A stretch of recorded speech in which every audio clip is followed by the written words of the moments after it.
নতুন বাসায় এটা আমার প্রথম সকাল ছিল। সকাল সকাল উঠেই তোমাদের ভাইয়ার জন্য একদমই রুটি পরোটা ভেজে নিলাম, এইদিকে আবার মাংস কষিয়ে নিলাম, আবার দুপুরের জন্য ইলিশ মাছও রান্না করছি। আর এই যে ম্যাডামে উঠে গেছে, ম্যাডামের জন্য 2টা পরোটা ভেজে নিলাম আর সাথে একটা ডিম পোস্ট দিয়ে দিলাম। আর এইদিকে আমি পোলাও আর সাদা ভাতও রান্না করে ফেললাম। যেহেতু নতুন বাসায় আমার এটা প্রথম রান্না, তাই একটু আয়োজন করেই রান্না করলাম। আর এইদিকে তোমাদের ভাইয়ার জন্য ডিম পোস্ট আর পরোটা ভেজেছিলাম। পরোটার চেহারা দেখলে আমার নিজেরই কান্না পায়, মানে অনেকদিন পর রান্না করলে যা হয় আর কি। এইদিকে আমি গরুর মাংস আর ইলিশ মাছও ভিজিয়ে রেখেছি। আর এই যে আমার ম্যাডাম দেখো একদমই ঘুম থেকে উঠে গিয়েছে, মা মেয়ের সকালটা। আর এইদিকে ঘুম থেকে উঠেই তাকে ফ্রেশ হতে পাঠিয়ে দিলাম। এখন কিন্তু একা একাই সে ফ্রেশ হতে পারে, মায়ের কোনো হেল্পই লাগে না, মাশাআল্লাহ। আর এই যে দেখো ওর জন্য আমি একটা রুটি ভেজে নিলাম আর সাথে একটা ডিম পোস্ট নিয়ে নিয়েছি। এটাই হচ্ছে আজকে ওর সকাল নাস্তা। ও কিন্তু আবার রুটি খেতে খুব বেশি পছন্দ করে, বিশেষ করে চা দিয়ে রুটি খেতে সে অনেক বেশি পছন্দ করে। আর এইদিকে দেখো আমার মাংস কষানো একদমই হয়ে গিয়েছে। আর এখন আমি এখানে আদা বাটা দিচ্ছি। আম্মু বলতো কষানোর পরে আদা বাটা দিলে নাকি অনেক বেশি ভালো, একসঙ্গে সকল মশলার সাথে যদি আদা বাটা দেওয়া হয় সেক্ষেত্রে নাকি মাংসটা পুড়ে যাওয়ার সম্ভাবনা থাকে, তাই আমি এভাবে করে রান্না করি। আর এইদিকে দেখো আমি আলুটাও দিয়ে দিয়েছি, যেহেতু প্রেসার কুকারে রান্না করছি তাই আমি হচ্ছে একবারে সবকিছু দিয়ে দেন হচ্ছে এই যে পানিটাও দিয়ে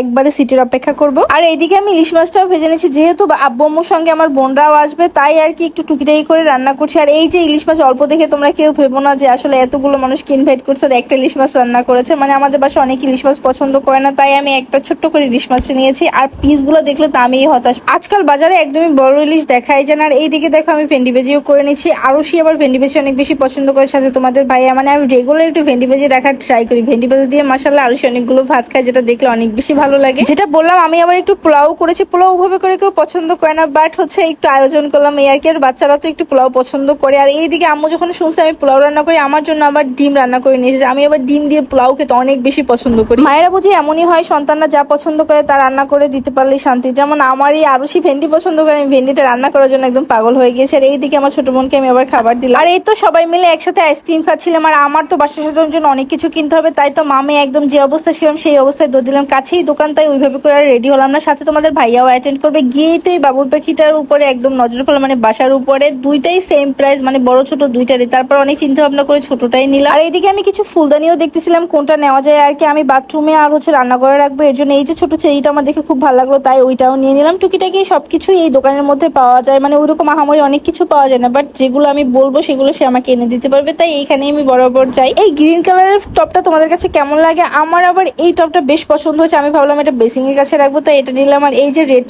চেরিটাও বেশ ভালোই লাগতেছে, ভাবতে পারি না এখন এটা কোথায় রাখবো। আর সাথে হচ্ছে এই যে হোয়াইট টাইপের একটা ল্যাভেন্ডার কালারের এই ছোট্ট টপটা নিলাম, মানে এই ছোট ছোট টপগুলো আমি বাথরুমে দান হচ্ছে রান্নাঘরে ব্যবহার করবো, তার জন্য নিয়েছি। আর সাথে হচ্ছে এই বাবুই পাখিটা নিয়ে নিলাম। টুকিটাকি কেনাকাটা করে একদমই বাসায় চলে আসলাম। আমার কিন্তু এখনো বাসা গোছানো কমপ্লিট হয়নি, এখন অনেক কাজ বাকি আছে। জাস্ট কোনো রকম থাকার জন্য যতটুকু গোছানো দরকার ততটুকু গুছিয়ে আমরা এখন এই মুহূর্তে আছি। আমার অনেক কিছু কেনাকাটা করা বাকি আছে, অনেক কিছু ডেকোরেশন করা বাকি, মানে অনেক অনেক মার্কেট এখনো বাকি আছে, যেগুলো আমি তোমাদেরকে পরবর্তী ভিডিওতে শেয়ার করবো। তোমরা অবশ্যই আমার এই পেজটাকে ফলো করতে একদমই ভুলবা না। দেখা হচ্ছে নেক্সট ভিডিওতে। আজকে ভিডিওটা এই পর্যন্তই, আল্লাহ হাফেজ।